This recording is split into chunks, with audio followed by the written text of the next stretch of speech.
Güney məsələsinə toxunmuşkən, sizcə Ankara ilə Bakı arasında İranın gələcəyi ilə bağlı çoxmu ciddi fikir ayrılığı var? Çünki belə düşünənlər var və özəlliklə Azərbaycan, İran içərisindəki Azərbaycan məsələsinə baxışda Ankara ilə Bakı arasında fərq olduğunu iddia edənlər var.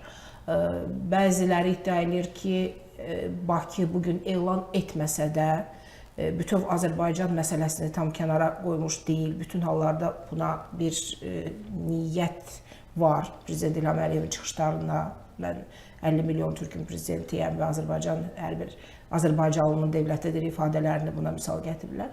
Eyni zamanda Türkiyə ictimai rəyindəki fikir, Ankaradakı müzakirələr zamanı İran içərisində az qala bu separatçı hərəkat kimi dəstəklənməsi məsələsi var.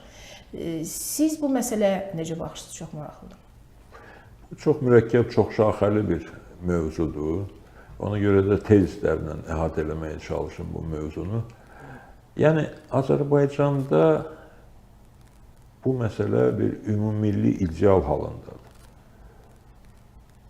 Müsavat Partiyasının proqramında birbaşa göstərilir ki, Azərbaycan tarixən parçalanmış vəziyyətdədir və Azərbaycan xalqının bütövləşmək haqqı, hüququ var və Müsavat Partiyası da bütöv Azərbaycan idealını, amalını qəbul edir. Bu, Azərbaycan xalqının hesab edirəm ki, əksəriyyətinin mövqeyidir. Azərbaycan xalqının əksəriyyəti Güney Azərbaycan müstəqilliyini də istəyir, bütöv Azərbaycanı da istəyir. Azərbaycan hakimiyyətinə gəldikdə, Azərbaycan hakimiyyəti Güney Azərbaycan müstəqilliyini yəqin ki istəyir, yəqin ki deyirəm. Çünki hakimiyyət nümayəndələrinin bu mövzuda mənim heç bir zaman söhbətim olmayıb, heç başqa mövzularda söhbətimiz olmayıb. Güman edirəm ki istəyir. Ancaq bütöv Azərbaycanı istəyib istəməməyinə mən əmin deyiləm. Çünki bütöv Azərbaycan gerçəkliyində, məsəl üçün, mən rahat şəkildə deyirəm ki, bütöv Azərbaycan paytaxtı Təbriz olmalıdır. Hakimiyyət onu deyə bilirmi ki, bütöv Azərbaycan paytaxtı Təbriz olmalıdır? Mən deyə bilirəm ki, bütöv Azərbaycan olanda xalq öz iradəsi ilə hakimiyyət seçməlidir və onu başa düşürəm və onu da açıq dilə gətirirəm ki, Azərbaycan əhalisinin hardasa bir 1/4 şimaldadır. Buradadır, quzeydədir. Ancaq 3/4 bəlkə də daha çoxu güneydədir. Və bu azad seçki olsa aydın məsələdir ki, bu ölkənin prezidenti güneydən seçiləcək də böyük ehtimalla. Və buna mən sevinərəm, buna mən şad olaram. Ancaq Azərbaycan hakimiyyəti buna şad olar, yoxsa olmaz, mən əmin deyiləm. Mən açıq danışıram, çünki bu məsələlər elə məsələlərdir ki, burada həqiqəti gizlətməyin heç bir faydası yoxdur. Dostlarımız da, dost olmayanlar da bu məsələlərdə bizim mövqeyimizi, ictimai mövqeyi bilməzdir. Türkiyəyə gəldikdə isə, mən əminəm ki, Türkiyədə bu məsələ detallı şəkildə araşdırılır. Mən əminəm ki, böyük dövlətçilik təcrübəsinə malik Türkiyədə İranın parçalanması ehtimalı və o şəraitdə Güney Azərbaycan məsələsi, bütövlükdə İranda yaşayan Azərbaycan türkləri və bütövlükdə İranda yaşayan türklər mövzusu araşdırılır, ciddi şəkildə öyrənilir, variantlar müəyyənləşir.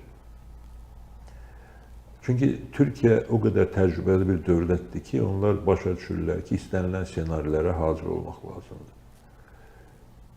Türkiyədə belə bir fikir hökm sürür ki, İran parçalansa və orada bir Kürd Respublikası da yaransa, bu Türkiyənin də parçalanması istiqamətində proseslərə təkan verə bilər.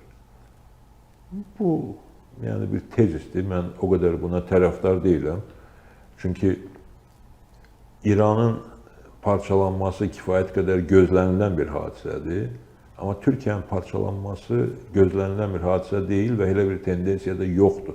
Bunu istəyənlər ola bilər, Türkiyənin daxilində də, kənarında da, bu yoxdur, belə bir imkan yoxdur. Yəni, Böyük İsrail, Böyük Orta Doğu projələrindən qaynaqlanmırmı Türkiyə içərisindəki bu fikirlər? Bilirsiniz, konkret günahkarlar axtarmağın mən tərəfdarı deyiləm. Aydın məsələdir ki, İsrail yaxın şərqdə hakim qüvvə olmaq istəyir və bu prosesdə özünün əsas rəqibi kimi Türkiyəni görür.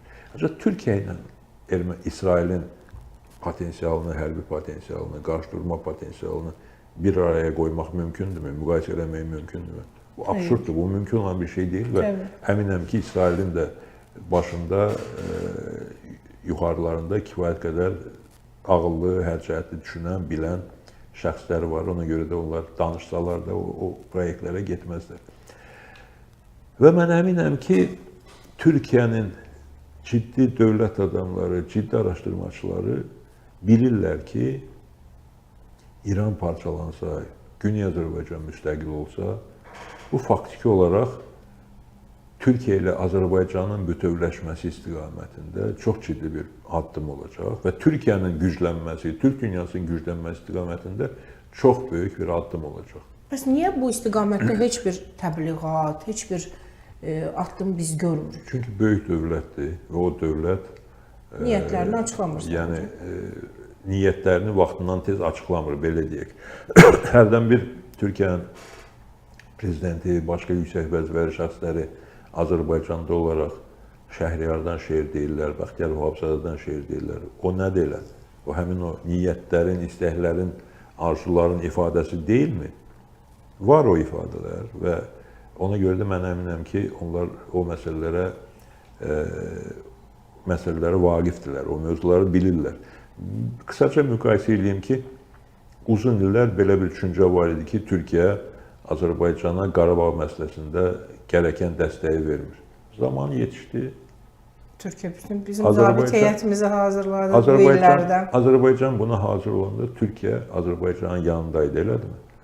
Digər məsələlərdə də... Yəni bütün hazırlıq prosesini götürsək, A-dan Z-yə yəni... Bəli, digər məsələlərdə də Türkiyə Azərbaycanın yanında olub və yanında olacaq. Bilirsiniz, Türkiyə-Azərbaycan birliyi o qədər önəmlidir ki, o qədər vacibdir ki, zaman-zaman Türkiyə ilə Azərbaycan arasında bəzi məsələlərdə fikir ayrılıqlarının olmasının, söylənilməsinin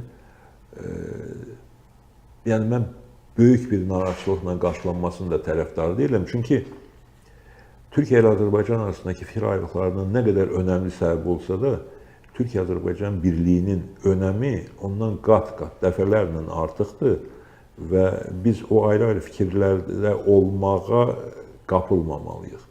Yəni İsrail çoxmu ciddi problemdir iki ölkə arasında? Çünki toplum əgər açısından götürsək, çox ciddi qıcıq ifadə edirlər Türkiyə vətəndaşları Azərbaycana qarşı. Məsələn, hərdən düşünürəm ki, gerçəkdənmi ümumiyyətlə bu, yəni bu xəritəni bilməməzlikdən gəlir, çıxırmı bu ortaya? Yəni bu cür Azərbaycana qarşı bəzən orada FSB xəttini çox aydın görmək mümkündür. Türkiyə içərisində Rusiya xətti işləyir, Türkiyə-Azərbaycan münasibətlərini pozur. FETÖ xəttini görmək çox aydın şəkildə mümkündür. Yəni Türkiyə-Azərbaycan birliyini istəməyən iki gücün adını çəkdim. Təbii ki, amma gerçəkdənmi İsrail-Azərbaycan münasibətləri bugün Ankara-Bakı münasibətlərində problemdir? Belə görürsünüzmü? Çətin sualdır, mürəkkəb sualdır və mən əminəm ki,